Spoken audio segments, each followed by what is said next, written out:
Welcome to Pindar Poetry. We hope you learned something new. You begin by verifying model and bootloader state because firmware must match hardware. Once backed up to Google Drive or a PC, you avoid data loss during flashing. Make sure you have 3+ GB free and at least 70% battery to prevent interruption.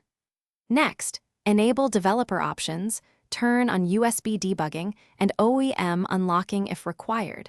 These let your computer communicate and install system images. Follow these checks before downloading Android 10 files, so the update proceeds smooth. Now you download the official Android 10 image for your exact model and verify its checksum to avoid corrupted files.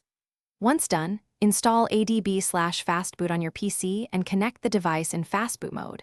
This enables precise flashing of system, boot, and vendor partitions. If the image needs an unlocked bootloader, unlock it now. Note this wipes the device, so confirm backups. Then flash images in sequence: radio, bootloader, system, and wait for each command to finish before proceeding. Once flashing completes, reboot into the Android system and expect a prolonged first boot while migrations run. This can take 10 to 20 minutes.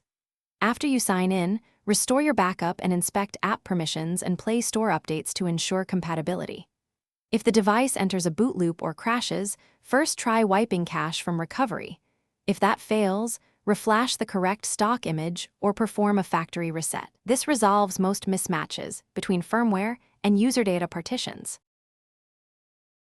Thanks for watching. Consider subscribing if we helped you.